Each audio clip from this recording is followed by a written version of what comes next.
Hey, what's going on? It's Nigel here, and today I wanted to share with you some thoughts that I've had around debt. And this was inspired by a call that I had with a family member of mine, and she was really worried about the debt that she had. And we talked through her situation, how much debt she had, her income, her assets, and come to find out, she was actually doing very well despite the debt that she had. And so she was spending every single day worrying about this debt and feeling kind of guilt and shame around it. But after some additional context from a lot of the questions and information I got out of her, I found that she was actually in a really good situation, and she is in the process and has a trajectory of building wealth and living a more financially abundant life. And so instead of just worrying about the debt and just thinking about the debt, we need to focus on these other key metrics instead that give us more context and actually give us something else to focus on that will actually help us get out of debt and actually feel more financially abundant. And a part of this is changing this mindset from treating your personal finances and your money mindset like a business. And so if you start operating and thinking like a business person, start using a lot of the metrics that businesses use, you will be in a lot better off financial situation and have a better understanding and context around your total personal finance and debt situation. So the first metric that I want to discuss here is your debt to income ratio. So your debt to income ratio really is your total monthly debt payments divided by your total grossly monthly income. And so first, what I would do is I would add up all your monthly debts. So I would include either your rent or your mortgage. You might have student loans, maybe some auto loans, maybe some personal loans, and then some credit card minimums. And so just to provide a good example of this, let's say your rent was $1,200. So you paid $300 a month in student loans. You paid $500 a month on a car loan. And let's say you had credit card minimum payments of $150 a month. And so that would total out to $2,100 in terms of monthly debt payments.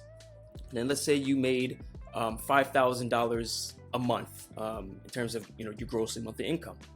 And so if you divide that and you do that monthly debt calculation, you would have a 42% debt to income ratio. And so you might ask, well, hey, what does that really mean? And so what that means is 42% of your income is going to of your gross monthly income is going towards these monthly debt payments. And so we can kind of see these ranges to see how good of a situation are in terms of your debt compared to your income. And so 42% would give you in this middle range here where it could use some work. It's not like you're not in a dire situation, but you're not in a great situation either. So I would highly advise people to have a debt to income ratio of less than 35%, and that would be like a very good benchmark and barometer for us to work on. And so I believe everyone should know what their current debt to income ratio is, and that gives you better context into your overall financial picture when it relates to your debt.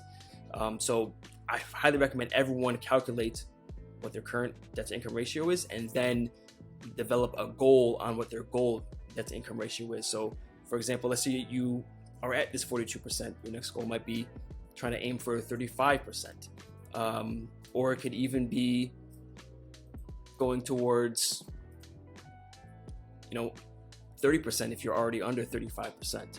So that's what I would initially focus on, your debt to income ratio. The next metric I would focus on is your overall monthly net income, and what we also call your net margin. So for example, I would, this is a pretty simple calculation. I would first focus on your after-tax monthly income. So let's say that person that made $5,000 a month gross, let's say they had $4,000 a month after-tax income. And you subtract that by your monthly expenses. I would make sure you exclude any retirement, investment, and savings contributions. So this is just pure expenses. And let's say they spent $3,800 a month on expenses. And if you subtract that, you would have a $200 a month monthly net income. And really the goal here is to have a positive monthly net income. So this is the surplus of money that you have after your expenses. And so the next thing you want to do is calculate your net margin. So what that is, it's your monthly net income divided by your after-tax monthly income. So to calculate this person's net margin, we would take that $200 a month and divide that by their $4,000 a month after tax income. And so for them, they would have a 5% net margin. And so what that's telling us is 5% of their after-tax income is basically going to a surplus, right? And so we can calculate how great that net margin is and that surplus is. So, the good thing about them, they do have a positive monthly net income. And so what that means is they're not going further into debt. They're actually getting out of debt because they actually have a surplus at the end of the month. And they can apply that surplus to either increasing their assets, right? So this could be cash, investments, and so on and so forth. Or they can use that extra surplus to pay down extra debt. And so, 5%, that's a decent starting place. That's just about breaking even. I would put that in the 0 to 10% range. If you're in the 10 to 20% range, you'd be gaining some really good momentum. And if you're above 20%, that's when you start to rapidly start building wealth, and you have a really good comfort cushion and a buffer there, for you to start getting to a better financial situation. And so I would also focus on, always know this number as well. Know your monthly net income and know what your net margin is. And then the next metric that I would focus on is your net worth. And so this is pretty obvious, right? It's just your assets minus your liabilities. Take all your assets, add it up. These could be checking accounts, savings accounts, investments, real estate, auto loan, any cars that you might have, and subtract that by your liabilities, right? This is all the debts, essentially. You just take the total amount of those, add those up, subtract that with your liabilities, and you should have your net worth, okay? And so the goal here is to really just increase your net worth, and that's really what your wealth is. If you're in debt, more often than not, what people really means when they say they're in debt is they have a negative net worth, so they owe more than they own. And in that situation, you only have two levers here. So every single month you want to obviously increase your assets and then decrease your liabilities. And how we're actually able to do that. So to increase your assets on a monthly basis, right, you got to have a positive monthly net income and contribute that extra surplus into assets, right? Which could be, the cash, retirement, stocks, crypto, real estate, or maybe even your own business.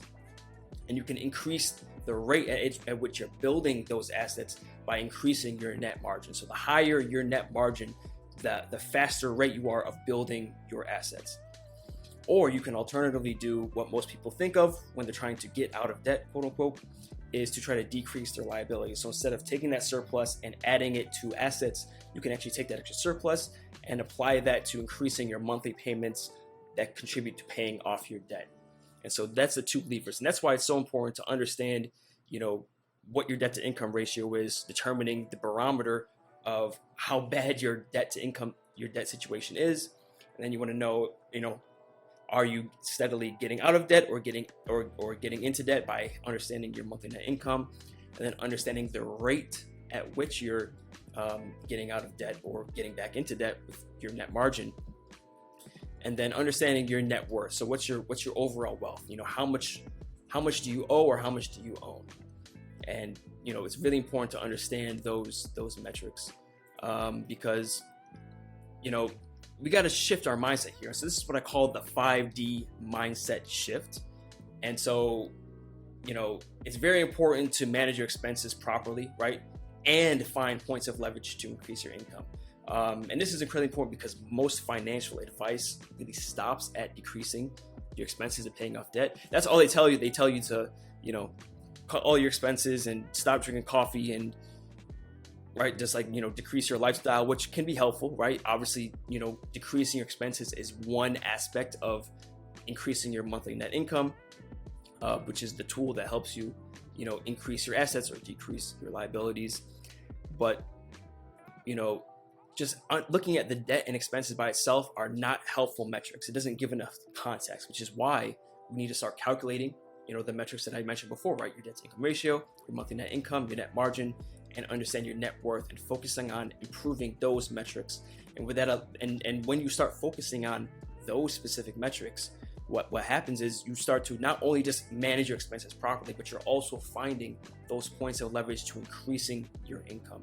And that's how you get rich. That's how you truly build wealth at a rapid rate. Otherwise, it's going to be incredibly slow for you to try to get out of debt and you're going to hit a ceiling in terms of how fast you can get out of debt and how much wealth you can build if you're only focusing on the expenses part, which is why it's so important to understand the context of your debt to income ratio and all these other metrics here as well. So, this is kind of how I think about, understanding building wealth, how I look at debt, how I look at net worth. And so if you found this helpful and valuable, please give me a like and subscribe. And if you also want additional help into developing a plan on how to get out of debt yourself, or how to build wealth and even increase your income and improving all of these metrics that I mentioned here, you can go to the link down below in the description and schedule a quick call with me, just to see if it would make sense to be working together and help improve your financial life, overcome these challenges, and develop a solid 3-month plan and beyond for you to improve in your current financial situation. So that's all I have today. It was good talking to you, and I'll see you later. Peace.